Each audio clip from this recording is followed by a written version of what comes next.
EPS 95 याचिका की बड़ी खबर का पिछले लंबे समय से इंतजार था।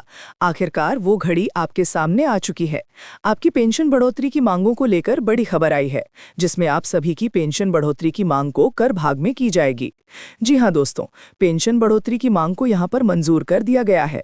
लेकिन आप सभी को पेंशन बढ़ोतरी कैसे मिलेगी, इसके लिए आपको हर पार्ट पूरे के पूरे समझने होंगे। जी हाँ, कौन से पार्ट में रहने वाले लोगों को कितनी पेंशन मिलेगी, कौन सी पार्ट में आने वाले लोगों को कितनी पेंशन मिलेगी, ये हम इस वीडियो के माध्यम से आपको बताने वाले हैं। तो कर में आपकी पेंशन बढ़ोतरी को डिवाइड कर दिया गया है, जिसमें हाल ही में सुप्रीम कोर्ट का रिकॉर्ड आया था, जिसमें जस्टिस वीडियो ललित ने आप सभी के लिए अंतिम फैसला भी जारी कर दिया है। तो दोस्तों, आखिर में जस्टिस ललित ने आप सभी के लिए अंतिम फैसला कौन सा जारी किया है, और साथ ही साथ आप सभी की पेंशन बढ़ोतरी 5000 हुई है या फिर नहीं हुई है, और कर कौन कौन से हैं जिसके तहत कितनी पेंशन मिलेगी, इसके बारे में पूरी की पूरी जानकारी के इस वीडियो में हम आपको देने वाले हैं। इसलिए दोस्तों, आपसे हाथ जोड़कर निवेदन है कि अगर आप ईपीएस 95 पेंशन धारक हो तो इस वीडियो को कृपया आप स्किप बिल्कुल मत करना। जी हाँ दोस्तों, स्किप करने की गलती आप मत करना, वीडियो को आगे पीछे बिल्कुल भी मत करना। अगर आप वीडियो को आगे पीछे करके देखोगे तो दोस्तों, आपको ये पता नहीं चल पाएगा कि आपको कितनी पेंशन मिलेगी, आपने कितना अंशदान दिया है, कितने सालों तक सेवा की है, ये आपको कतई मालूम नहीं चलेगी। लेकिन अगर आपने वीडियो को स्टेप बाय स्टेप पूरा सुना फिर समझा तो दोस्तों, आपको ये मालूम हो जाएगा कि आप सभी को कितनी पेंशन मिलेगी। पेंशन के लिए आपको कोई दूसरा वीडियो देखने की भी जरूरत नहीं पड़ेगी। तो दोस्तों, सुप्रीम कोर्ट का इसके बारे में क्या आदेश आया है और साथ ही कर भाग कौन से हैं जिसमें आपको पेंशन मिलेगी, इसके बारे में चलिए बिना किसी देरी के हम आपको बता देते हैं। फॉर्म दिस मेकर करें मेले के साथ। लेकिन इससे पहले निवेदन रहेगा कि वीडियो को लाइक करके अपने ईपीएस 95 पेंशन धारक दोस्तों के साथ इसे शेयर जरूर करें, ताकि वो भी ईपीएस 95 पेंशन की हर बड़ी खबर पा सकें।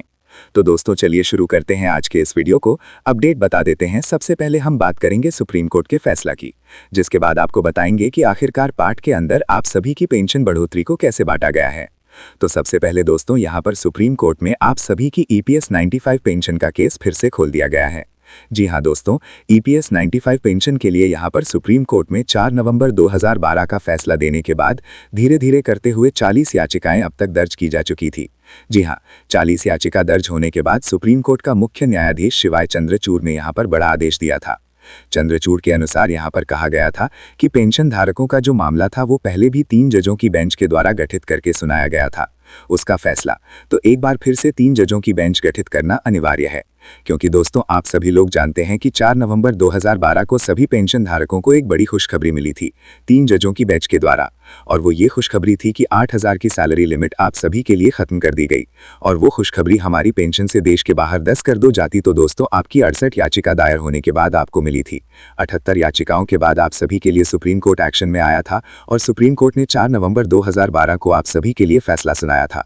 तो एक बार फिर से आप सभी के लिए हाल ही में सुप्रीम कोर्ट का बड़ा आदेश चुका है। सुप्रीम कोर्ट ने दोस्तों, संसद का जब मॉनसून सत्र शुरू हुआ था तभी आप सभी ईपीएस 95 पेंशन धारकों के लिए ये घोषणा की थी कि जो 40 याचिकाएं हो चुकी हैं उन याचिका पर 3 जजों की बेंच का फिर से गठन किया जाएगा, जिसमें दोस्तों एक मॉनसून का सांसद का इंसर्ट मंदी है। एक बार फिर से 3 जजों की बेंच का गठन किया गया, जिसमें मुख्य न्यायाधीश से ललित थी, उसके बाद अनिरुद्ध बोस और सुधांशु धुलिया 3 की पीठ थी, और इस तीनों की पीठ ने 40 अलग मामलों को देखा, अलग अलग सुनवाई की। मुख्यतः दोस्तों, यहाँ पर आप सभी के लिए लगातार सुप्रीम कोर्ट के अंदर 7 दिन तक सुनवाई की गई।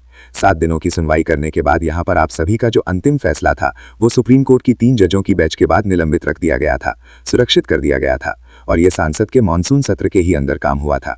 अब सांसद का मॉनसून सत्र समाप्त हो चुका है, तो एक बार फिर से आप सभी के लिए ईपीएस 95 पेंशन धारकों के लिए सुप्रीम कोर्ट का बड़ा आदेश चुका है, जिसमें सुप्रीम कोर्ट ने बड़ा आदेश ये दिया कि पेंशन भक्तों को उनकी सेवानिवृत्ति आयु के साथ किसी भी प्रकार का भेदभाव नहीं करना चाहिए। जिसमें सुप्रीम कोर्ट ने काफी एक बार फिर से और सभी कोर्ट के लिए बड़ा आदेश ये दिया है, सरकार ने कम किया है, चाहे वो 2004 से पहले का रिटायर्ड हुआ हो, चाहे 2006 से पहले का रिटायर्ड हुआ कर्मचारी हो, चाहे 2006 के बाद का हो, 2014 के पहले का और 2014 के बाद और पहले दोनों रिटायर्ड हुए पेंशन धारकों के साथ उनकी रिटायरमेंट आयु के आधार पर कभी भी भेदभाव नहीं किया जा सकता। भेदभावपूर्ण की नीति को एक बार फिर से सुप्रीम कोर्ट ने बिल्कुल से नकार दिया है, और सुप्रीम कोर्ट ने सरकार ईपीएफओ को यह हिदायत दे दी है कि जल्द से जल्द सभी पेंशन धारकों को सम्मान पेंशन देने का प्रावधान सरकार के द्वारा किया जाए। उन्होंने एक नोटिस भी जारी किया, तो सरकार कब इस नोटिस पर अपना एक्शन लेगी, कब तक लंबा समय दिया दोस्तों, अभी तक साफ नहीं हो पाया है। लेकिन सुप्रीम कोर्ट की तरफ से आप सभी के लिए EPS 95 पेंशन धारकों के लिए बड़ा आदेश सामने निकल कर आ चुका है और इस आदेश की कॉपी दोस्तों अभी तक जारी नहीं की गई है, लेकिन ये दोस्तों मीडिया की खबरों के आधार पर आप सभी को जानकारी मिल रही है। वहीं दोस्तों हम आगे बात करने वाले हैं कि आप सभी को कितनी पेंशन मिलेगी। पेंशन धारकों का मुख्य जो सवाल है वो यही है कि दोस्तों आप सभी को पेंशन कितनी मिलने वाली है, क्योंकि कर पार्ट में यहाँ पर आप सभी की पेंशन बढ़ोतरी को डिवाइड कर दिया जा चुका है। टीए जिसमें यहाँ पर आपको शुरुआत में RSRS 200 की पेंशन से लगाकर यहाँ पर आपको 93,000 तक की पेंशन या फिर उससे भी अधिक पेंशन मिल सकती है। इसके बारे में बकायदा साफ साफ लेटर में यहाँ पर बता दिया गया है। लेकिन दोस्तों को आप कौन से लोग हैं, आपको कितनी पेंशन मिलेगी, आपने कितना कंट्रीब्यूशन किया, कितनी साल तक आपने सेवा दी, कितने वर्षों का आपका योगदान है, तो इसके आधार पर आपको कितनी पेंशन मिलेगी यह दोस्तों चलिए अब हम आपको बताते हैं स्टेप बाय स्टेप।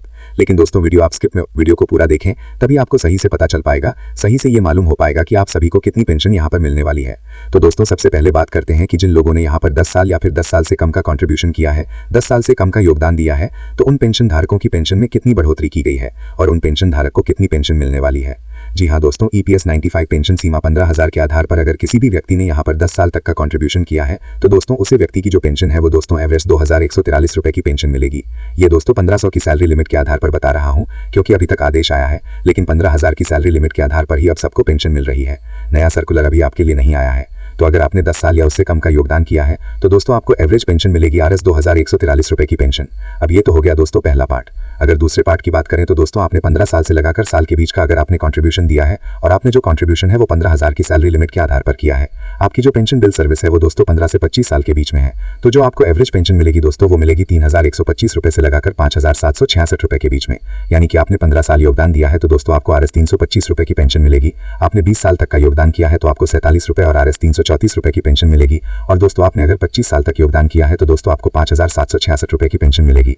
लेकिन इन 15 और 25 के बीच की जो एवरेज पेंशन मानी जा रही है वो दोस्तों आप सभी के लिए एवरेज पेंशन 4,250 से आप सभी को मिलेगी। लेकिन इसके लिए आपको जो करंट पेंशन में 15,000 की सैलरी लिमिट है, सीलिंग जो है, उसके आधार पर अगर आपने 20 साल तक योगदान किया है तो ही दोस्तों आपको ये पेंशन मिल पाएगी।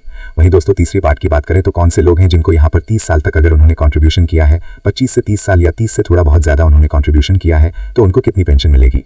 तो जिन्होंने 30 साल तक का कंट्रीब्यूशन किया है तो उसे 7,000 की सम पेंशन मिलेगी, और जिन्होंने 35 साल का कंट्रीब्यूशन किया है तो उन्हें फिक्स पेंशन 7,500 की पेंशन मिलेगी, क्योंकि पेंशन धारकों की पिछले लंबे सालों से यही मांग थी कि 7,500 प्लस ADA पेंशन धारकों का मंजूर किया जाए। तो दोस्तों मंजूर तो 17,800 प्लस ADA हो चुका है, लेकिन सभी पेंशन धारकों का 17,500 प्लस ADA मंजूर नहीं किया गया है। उन पेंशन धारकों का 17,500 प्लस ADA मंजूर किया गया है जिन्होंने यहाँ पर 30 साल से अधिक 35 साल तक का कंट्रीब्यूशन या फिर 35 साल तक की जो पेंशन बिल सर्विस है वो यहाँ पर कर दी है, तो उन्हें ही ये पेंशन प्रोवाइड करवाई जाएगी। ऐसा दोस्तों यहाँ पर सर्कुलर के अंदर भी बता दिया गया है और तीसरी भाग के आधार पर आप सभी को बताया गया। अब दोस्तों अंतिम पार्ट और चौथा पार्ट आता है जिसके अंदर आप सभी को पेंशन RS 9,504 या फिर इससे अधिक की पेंशन मिलेगी। जी हाँ दोस्तों, ये पेंशन आपको सैलरी के आधार पर मिलेगी और ये पेंशन उन लोगों को दी जाएगी जिन्होंने ज्यादा पेंशन पाने के ऑप्शन को सिलेक्ट कर रखा है। जी हाँ दोस्तों, अगर आपने ज्यादा पेंशन पाने के ऑप्शन को सिलेक्ट कर लिया है तो दोस्तों आप सभी के लिए बड़ी खुशखबरी है। इसमें दोस्तों अलग अलग आपको पेंशन मिलेगी, आपकी सैलरी कितनी है उसके आधार पर आपको पेंशन मिलेगी। अगर दोस्तों आपने 35 साल तक का योगदान किया है जिसके आधार पर आपकी जो सैलरी 23,000 थी, तो दोस्तों यहाँ पर आपको 11,723 रुपए की पेंशन मिलेगी। यानी कि दोस्तों ये जो पेंशन मिलने वाली है ये पेंशन आपको ओल्ड पेंशन स्कीम यानी कि OPS की तरह मिलेगी, क्योंकि सैलरी की आधी पेंशन यहाँ पर आप सभी को प्रोवाइड करवा दी जाएगी। इस प्रकार का अपडेट आया है। अगर किसी की सैलरी RS 25,000 प्रति महीना थी तो उसे 11,723 रुपए मिलेगी। अगर किसी भी व्यक्ति की सैलरी RS 17,000 प्रति महीना थी तो उसे RS 5,000 की पेंशन मिलेगी। और अधिकतम जो सैलरी इस सर्कुलर के आधार पर आई गई है उसमें दोस्तों 40,000 की सैलरी रखी गई है। जिस व्यक्ति का साक्षात 21,000 प्रति मंथ सैलरी